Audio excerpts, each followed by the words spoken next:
نے جو چیز سمجھانی ہے وہ یہ ہے کہ محدث کی ذمہ داری کیا ہے. اگر یہ میری بات آپ نے سمجھ لی تو انشاءاللہ العزیز رہتی دنیا تک یا زندگی تک مجھے دعائیں دیں گے آپ. ایک ہے قاری قرآن کی ذمہ داری کہ وہ صحیح مخارج کے ساتھ قرآن پڑھائے. حافظ قرآن کی ذمہ داری قرآن حفظ کرے کرائے. محدث کی ذمہ داری کیا ہے؟ محدث کی ذمہ داری ہے 23 سالہ دور نبوت کے ہر منتسبات نبوت کو جس کی نسبت حضور کی طرف ہے امت تک پہنچانا. خواہ وہ کام حضور نے زندگی میں ایک مرتبہ کیوں نہ کیا ہو، لیکن محدث کی ذمہ داری ہے وہ امت کو بتائے گا کہ حضور اکرم نے یہ کام بھی کیا تھا.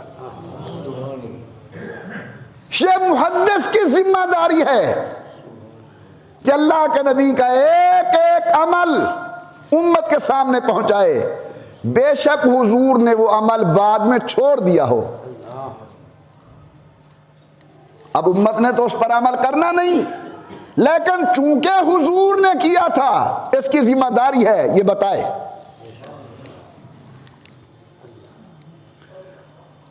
محدث کی ذمہ داری ہے کہ جہاں یہ حضور کے اقوال و افعال کو امت تک پہنچائے، یہ بھی ذمہ داری ہے کہ نبی کے خد و خال بھی حضور کے سامنے بیان کرے. شمائل ترمذی کو پڑھو، میں قربان جاؤں ان لکھنے والے ہاتھوں پر، اللہ کے بندے نے سر سے لے کر پاؤں تک میرے مصطفیٰ کے خد و خال کو یوں سامنے رکھ دیا کہ اگر آنکھیں بند کریں گے تو تصورات کی دنیا میں مصطفیٰ تمہارے سامنے ہوں گے.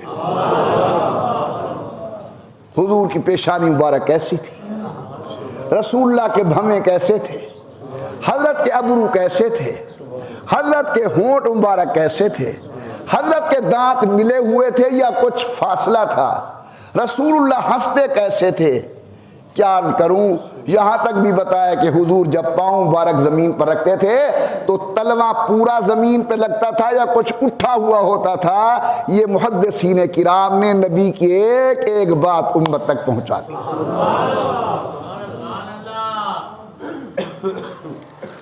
سمجھانے کے لیے صرف دو ایک باتیں عرض کرتا ہوں.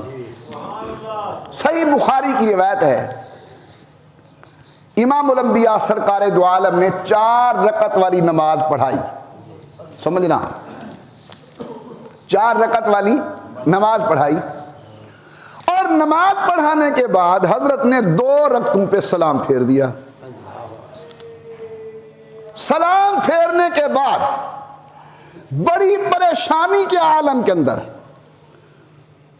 حضرت اپنے مصلی مبارک سے اٹھے. سامنے ایک لکڑی تھی جس کے اوپر زائد سامان صحابہ ٹانگ دیتے تھے، اس کے ساتھ جا کر بیٹھ گئے. بڑی پریشانی کا عالم ہے، ہاتھوں میں ہاتھ ڈالے ہوئے ہیں اور امام الانبیاء یوں پریشانی کے عالم میں بیٹھے ہیں. اب حضرت کے ادب کی وجہ سے کسی کو بات کرنے کی ہمت نہیں پڑتی.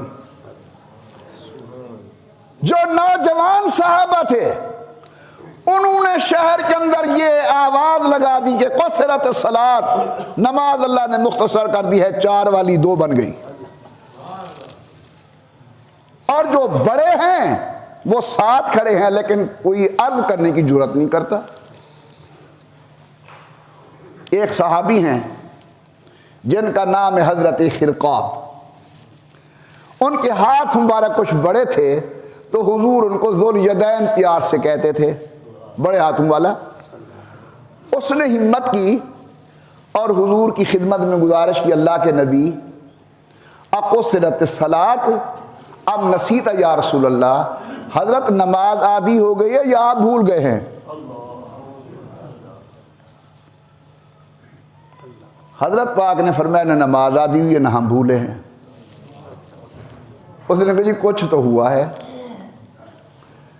یا نماز آدھی ہو گئی ہے یا آپ بھول گئے ہیں۔ رسول اللہ نے دیگر صحابہ کرام کو دیکھا تو انہوں نے بھی تائید کی کہ حضرت بات تو صحیح ہے۔ تو حضور وہاں سے اٹھے، توجہ فرمانا، منہ پھر گیا، باتیں ہو رہی ہیں، مصلی چھوٹ گیا، حضرت آئے، 2 رکعتیں حضرت نے پڑھائی، سجدہ صاحب دے کے سلام پھروا دیا۔ اب یہ حضور کی زندگی کا ایک عمل ہے، کوئی امام مجتہد اس کے اوپر عمل نہیں کرتا۔ باتیں ہو رہی ہیں، سینہ پھر گیا ہے، جگہ چھوٹ گئی ہے،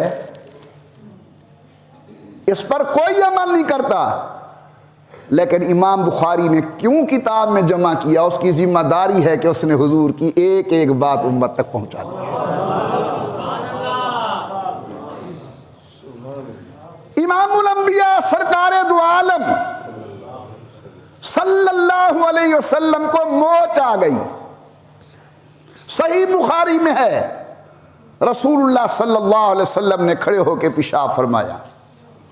اور یہ مسئلہ عرض کرتا چلوں کہ حضور جس طرح صحت مندوں کے لیے اسوہ حسنہ ہے، اسی طرح بیماروں کے لیے بھی ان کی زندگی اسوہ حسنہ ہے۔ اللہ نے ایسے اعمال اپنے پیغمبر سے خود کروائے تاکہ کل کوئی مریض یہ نہ کہے کہ ہمارے لیے تو حضور کی زندگی کے اندر کوئی نمونہ ہی نہیں ہے۔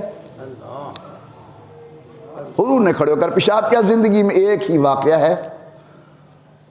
اب کوئی بھی، بڑے تو بڑے ہیں، صحیح العقل بھی آپ کو اجازت نہیں دے گا، لیکن امام بخاری نے کیوں نقل کر دیا جب عمل ہی کوئی نہیں کرتا؟ کیونکہ اس کی ذمہ داری ہے کہ نبی کی ایک ایک بات اس نے امت تک پہنچانی ہے، اس لیے وہ پہنچا رہا ہے۔ اس پر ایک لمبی تفصیل میں عرض کر سکتا ہوں، ذہن میں رکھیں۔ محدث کی ذمہ داری کیا ہے؟ اللہ کے پیغمبر کی ایک ایک بات، اللہ کے نبی کا ایک ایک عمل، حضور اکرم کی ایک ایک تقریر وہ امت تک پہنچائے۔ اس کے بعد ایک درجہ آتا ہے مجتہد کا۔ مجتہد اسے کہتے ہیں جو اپنی خدا داد صلاحیت کی وجہ سے ان حدیثوں میں نظر ڈالتا ہے اور ڈالنے کے بعد بتاتا ہے کہ یہ حضور کا عارضی عمل تھا، یہ حضور کا مستقل عمل ہے۔ یہ حضور اکرم کا زندگی کا ایک آدھ واقعہ پہلے کا، آخری عمل حضور کا یہ ہے۔ تو محدث کی ذمہ داری ہے نبی کی باتیں پہنچانا، اور مجتہد کی ذمہ داری ہے ان باتوں سے واجب العمل چیزیں امت تک پہنچانا۔